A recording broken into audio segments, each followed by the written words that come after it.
Baik, alhamdulillah, Allahumma shalli wa sallim wa barik ala sayyidina Muhammadin sahibi rahmatillah adada ma fi ilmillah salatu wassalamu ala ilmi bidawam wal fidar wa ala alihi wa sahbihi wa wala amma ba'd rabbi shrah li sadri wa yassir li amri wa hlul 'uqdatam min lisani yafqahu qawli rabbana zidna ilman warzuqna fahma.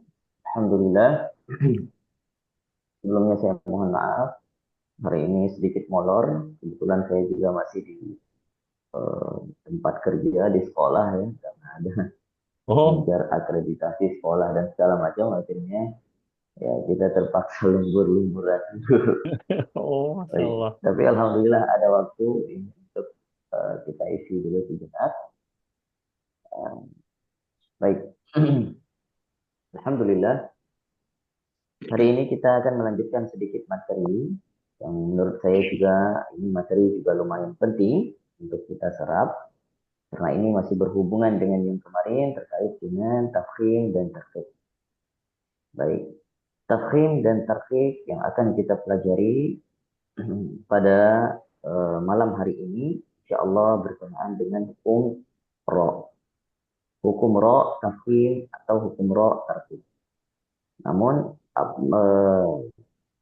mohon maaf apabila suara tidak terlalu nyaring atau bagaimana, agak sedikit putus-putus. Iya betul agak siwer-siwer Cukup, cukup Pak jelas. Ustadz. Tapi keras suara volumenya keras ya. Agak. Volumenya keras. Tapi lumayan bisa jelas ya. Insya Allah Bisa, bisa. bisa. Baik, insya Allah. Nanti kalau apabila yang kurang jelas, silakan ditanyakan.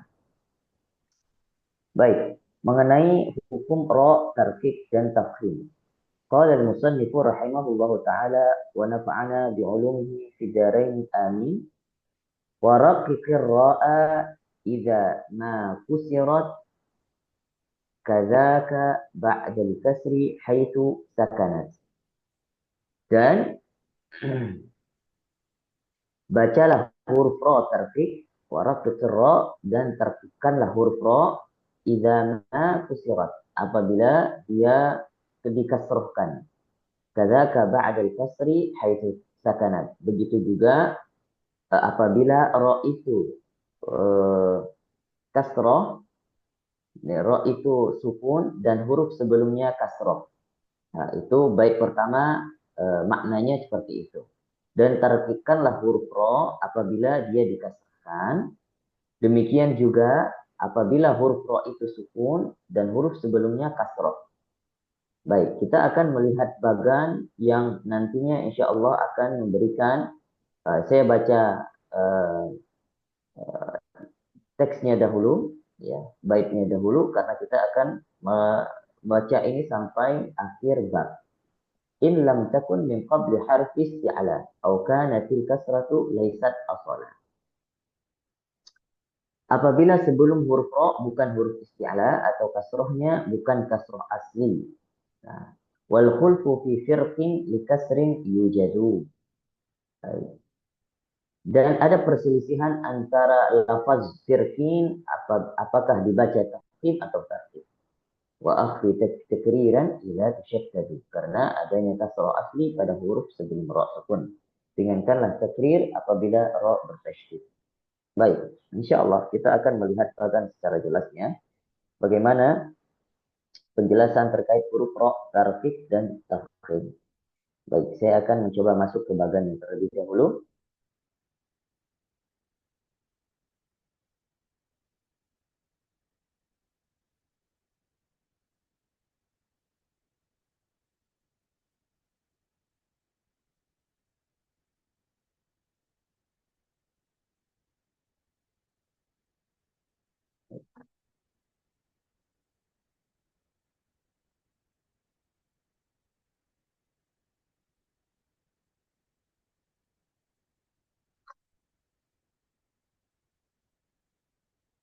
Baik, bisa terlihat jelas di screen-nya? Ya, Ustaz. Yang ini Ayo. itu dihapus gambar saya turunin aja tat itu. Dihilangin. Oh ya, oke. Nah, Oke, gitu ya. sudah terlihat ya. Baik, oke. Hukum ro, oke, baik. Hukum ro, ro tarkib, dan ro tafkhim. secara kita akan melihat hukum ro kasroh dulu. Maka ada 4 huruf ro yang dibaca kasroh. Jadi ada ro yang dibaca kasroh. Yang pertama, ro yang apabila dia berbaris kasroh, itu udah jelas dibaca ri, ya. Misalnya kita membacakan rijalun, rijalun bacanya titik ri, rijalun.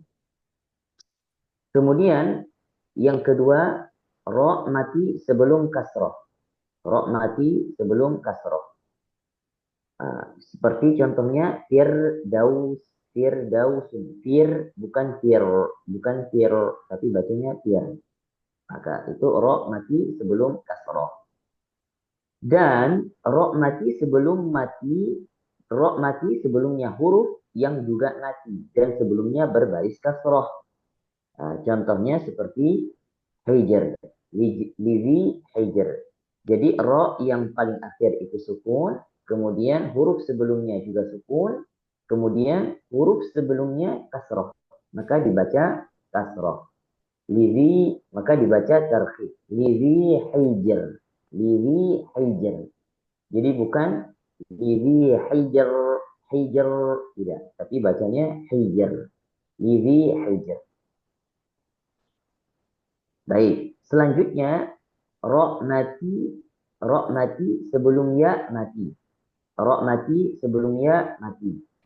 Qadir. Artinya ketika ada mad sebelum ya sebelum ro, maka dia dibaca tipis.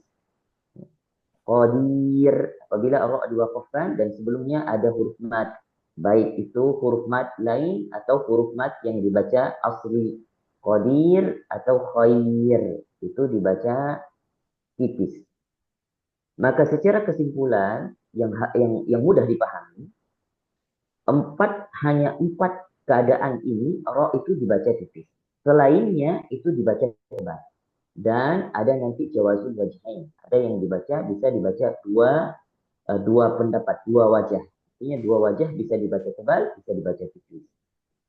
Baik, kita akan melihat secara garis besar dari penjelasan Imam Jazari tadi, maka yang dijelaskan adalah penjelasannya ini semua yang ada di bagan ini. Oke, itu 4 keadaan yang sudah kita lihat tadi. 4 keadaan yang dibaca ro itu tipis. Baik, selanjutnya ro yang dibaca tebal. Kita lihat ro yang dibaca tebal. Oke, ro yang dibaca tebal. Baik, tadi ro yang dibaca tipis ada 4 keadaan. Ro yang dibaca tebal, maka ketika dia berharokat fathah, ya berharokat fathah. Ro yang berharokat fathah, artinya seperti kita membacakan ro itu dibaca tebal, tafkhim. Rajulun, ro, maka itu dibaca tebal. Juga dia dalam keadaan dhammah, rusulun, bukan ru. Artinya ketika membaca tebal atau tipis, bedanya adalah ketika bacaan tipis itu getarannya lebih terdengar, tapi ketika bacaan ro dibaca tebal, ro-nya itu tidak terlalu terdengar getarannya, sehingga dia ada getaran cuma sekali saja, ro atau ru, rusulun atau rasulun atau rusulun. Baik. Selanjutnya, ro tersebut berharokat zummah, ro tersebut berharokat sukun, tapi huruf sebelumnya itu harokatnya fathah atau zummah. Yarzuku, atau burhanun, bukan bukan tapi yarzuku atau burhanun. Baik, keadaan yang kedua. Artinya masing-masing di sini kita sudah pelajari di fathah itu sudah ada 2 keadaan yang tebal, zummah sudah ada 2 keadaan yang tebal. Selanjutnya wal pada kata yang huruf ro itu sukun dan huruf sebelumnya sukun, huruf sebelumnya lagi fathah. Masih sama seperti dalam keadaan yang kasroh, ya. Jadi dalam keadaan kasroh tadi ada ro yang sukun, huruf sebelumnya sukun, huruf sebelumnya lagi kasroh. Maka dibaca tipis, hijr. Kalau ini ro sukun, huruf sebelumnya sukun dan huruf sebelumnya fathah, maka dibaca tebal. Wal asr, wal asr, dibaca tebal. Dan juga selanjutnya ro-nya sukun, kemudian sinnya sukun, huruf sebelumnya sukun dan huruf sebelumnya lagi dhammah. Contohnya seperti khusr, khusr, khusr, maka dibaca tafkhim, tebal. Baik. Selanjutnya ada ro. Nah, baik. Selanjutnya ada ro yang dibaca tebal, ya, walaupun didahului oleh harokat kasroh, tapi dibaca tetap tebal karena di depannya ada bertemu dengan huruf isti'la. Saya ulangi, ketika ro berharokat sukun, ya, di bagan nomor 5, nanti bagan nomor 4 saya jelaskan setelah ini. Di bagan nomor 5 ada ro sukun di kata mirsodan, ya. Fokus, di kata mirsodan ada ro sukun sebelumnya huruf kasroh. Hurufnya kasroh, huruf min kasroh. Tetapi di depannya ada huruf isti'la, yaitu sod. Maka dalam keadaan ini dia tetap dibaca tebal, ya, tidak tipis. Bukan mirsod, mirsodan, bukan. Tapi bacanya mirsodan, mirsodan, mirsodan. Di sini Imam Al-Jazari mengatakan bahwasanya secara kaidah dia sebenarnya harus dibaca tipis secara kaidah. Karena kenapa? Kita kembali ke kaidahnya bahwasanya ketika ro sukun didahului harokat kasroh maka dia harus tipis. Baik. Namun oke, secara sifat huruf dia tidak akan bisa dibaca tebal karena tidak akan bisa dibaca tipis karena huruf setelahnya yaitu huruf isti'la. Maka secara bacaan dia juga harus dibaca tebal. Karena di depannya ada huruf isti'la yaitu shod, maka ro-nya harus dibaca tebal. Bacanya mir sodan, mir sodan, bukan mir sodan, tapi bacanya mir sodan. Baik, itu keadaan yang keempat. Ada satu keadaan lagi yang mungkin jarang-jarang dan juga mungkin sering luput dari ingatan kita. Ya. Ketika huruf ro sukun, dilihat di bagan di kotak nomor 4, ya, dikata amir tabu. Baik. Maka di sini ada ro sukun, sebelumnya ada alif wasol. Namanya alif wasol. Ya, alif wasol. Artinya sebelum ro sukun ada alif wasol. Dan sebelum alif ada huruf mim sukun. Jadi di sini bertemu dua sukun. Iltiqa'us sakinain. Maka bagaimana cara membaca ro yang disukunkan ini? Secara kalau kita lihat dua-duanya sukun. Mimnya sukun, alifnya juga alif mausul, kemudian ro-nya sukun. Bagaimana cara membacanya? Baik. Secara hikmah, ini ada secara bahasa dulu. Secara bahasa, orang Arab ketika bertemu dua sukun itu lebih ringan membaca hurufnya berharokat kasroh. Jadi ketika seperti ini keadaannya, ya, fokus di kalimat ini. Ketika seperti ini keadaannya, maka mimnya itu berharokat kasroh.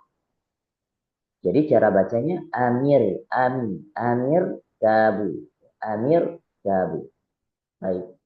Secara bahasa dia harus diberikan harokat kasroh. Baik.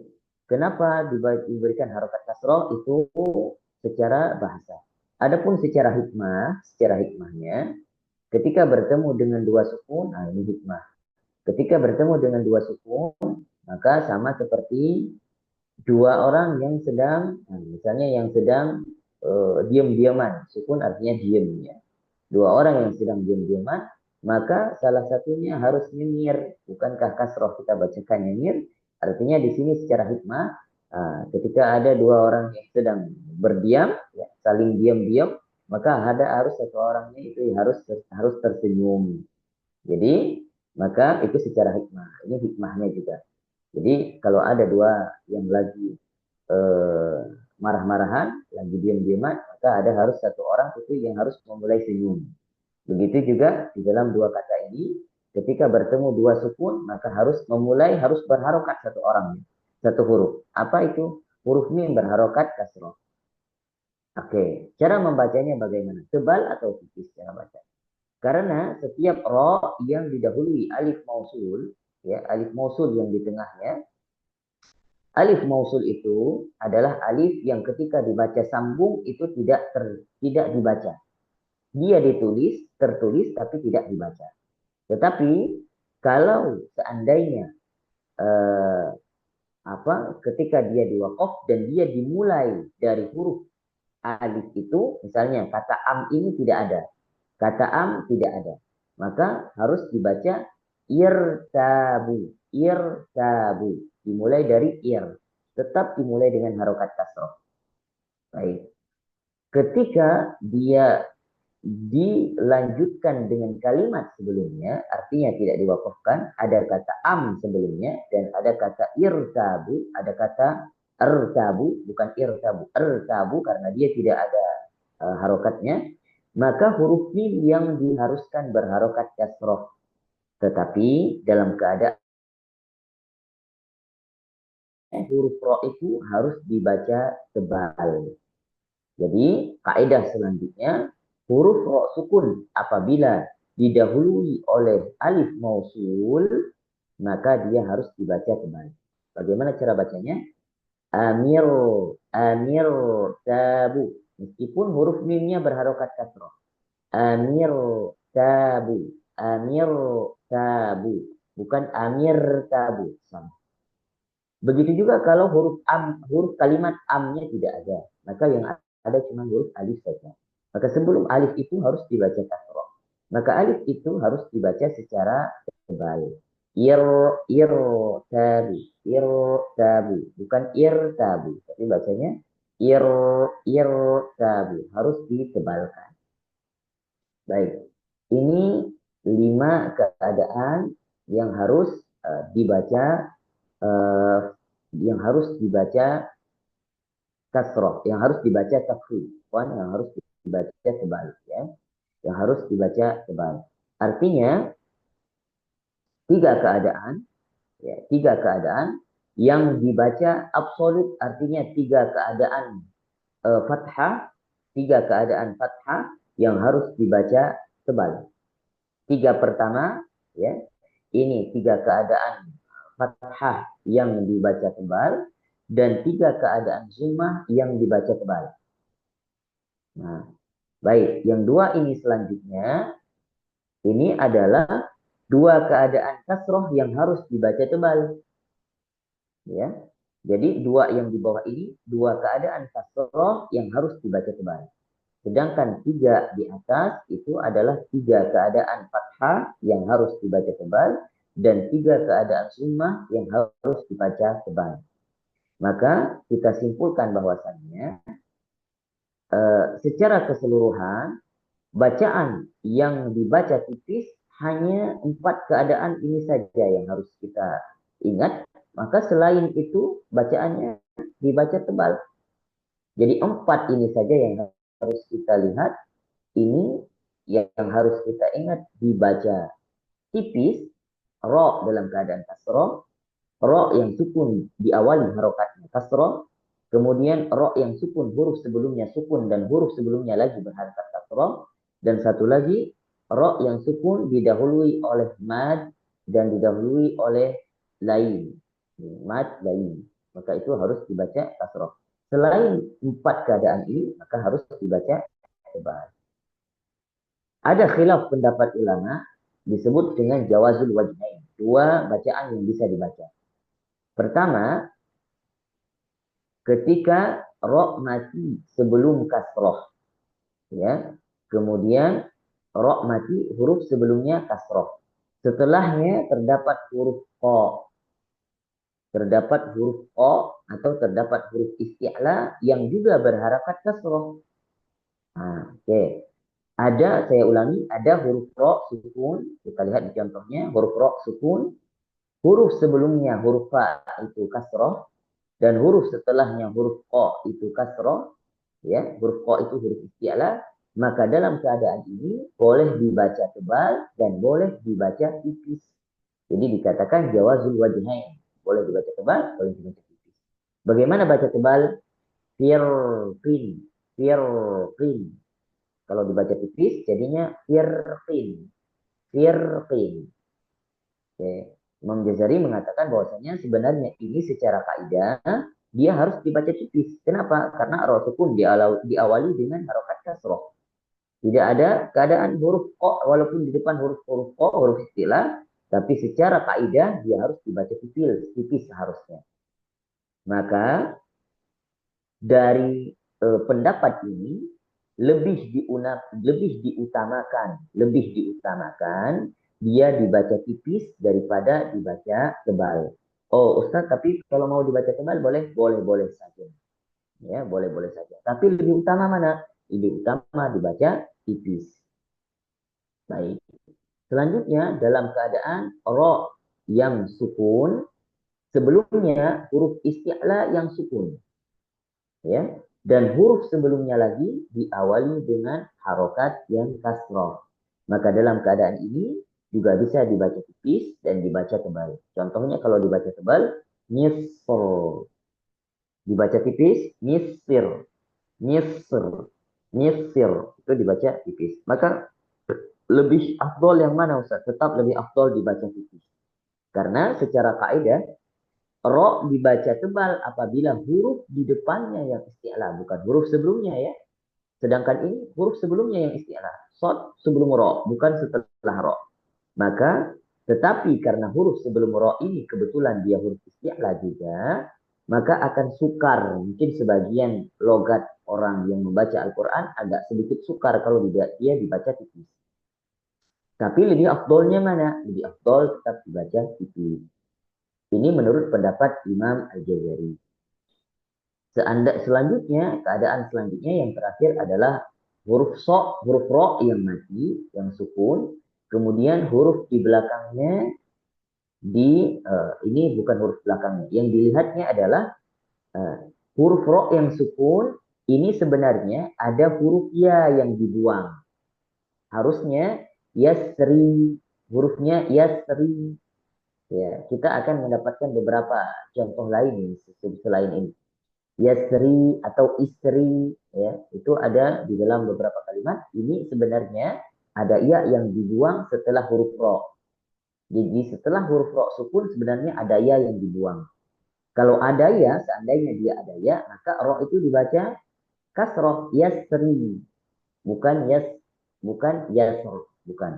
Tetapi karena ia ini telah dibuang, karena alasannya dibuang adalah alasan bahasa, alasan kaidah bahasa sehingga dia harus dibuang, maka dalam keadaan ini ro bisa dibaca tipis atau tebal, 2 keadaan. Lebih afdol mana Ustaz? Lagi Imam Ghazali mengatakan lebih afdol ditipiskan. Jadi lebih afdol dibaca yasr, yasr atau bisa dibaca yasr, yasr, boleh dibaca kedua-duanya. Baik, ini keadaan ro yang dibaca tafkhim dan dibaca tarqiq atau yang bisa dibaca jawazul wajhain. 2 keadaan. Diingat saja sebenarnya kita bisa menyimpulkan bahwasannya sebenarnya lagi-lagi saya tekankan sebenarnya lebih aman kita kalau susah mengingat semuanya cukup kita ingat kesimpulannya yang dibaca tipis hanya 4 keadaan ini saja. Ya, setelah itu, kalau setelahnya kita nggak sanggup mengingat semuanya yang mana dibaca tebal, yang mana dibaca jawazul wajhain, cukup diingat ini saja. Maka yang lain sudah meliputi semuanya. Artinya yang lain kalau kita baca yang lain otomatis kita baca tebal. Artinya kalaupun di qiraah jawazul wajhain di dua bacaan, dua eh, faedah bacaan, artinya bisa tipis, bisa tebal, di jawazul wajhain tadi, maka kalau kita baca tebal juga tidak berdosa, diperbolehkan, ya, diperbolehkan. Maka yang harus kita ingat kesimpulannya adalah ro yang dibaca kasroh atau dibaca tipis itu hanya 4 keadaan saja. Maka ini saja yang cukup diingat dalam keadaan dia tarkib 4 keadaan ini. Selebihnya kita mau baca tebal silahkan dibaca aja tebal semuanya kalau tidak sanggup diingat semua kaidah yang tadi. Baik, itu yang mungkin yang dapat saya paparkan pada malam hari ini. Silahkan bagi yang ada pertanyaan. Kalau tidak ada kita langsung melanjutkan ke sesi terakhir. Wallahu a'lam bishawab. Ada sedikit Pak Ustadz. Ya, silakan. Itu yang tebal ya, yang kolom keempat, Ya, irtabu itu romati sebelum hamzah wasol, bukannya sebelumnya ada hamzah wasol atau gitu. irtabu di kalimat irtabu, Iya, ya. Sebelumnya ada hamzah wasol, iya ya. itu bukan sebelumnya. Jadi bikin Ya. bingung. Jadi Ya. gimana Pak? Gimana? Apa yang membuat bingung? Itu kan hamzah wasolnya kan sebelumnya, bukan sesudahnya. Bukan, memang sebelumnya. Iya, itu. Ya. Romati kurang sebelumnya kurangnya ada hamzah wasol, Mas. Ro nyanya nggak ada, sukun, ya. Ro mati, sebelumnya ada hamzah wasol. nyanya nggak Begitu, ada. Ustaz. Iya, Yang di benar. atas. Nah, tapi Betul, kalau begitu, Ustaz. Betul. Ro-nya sukun, kemudian ada hamzah wasol sebelumnya, bukan sesudahnya. Iya, betul. Ya, di kalimat Iya, iya. Jadi ketika bertemu ini yang dikatakan iltiqa usakinain adalah mim sukun. Ini mim sukun. Kemudian di depannya ada hamzah wasol lagi yang dia juga otomatis sukun. Maka bagaimana yang harus dibacakan?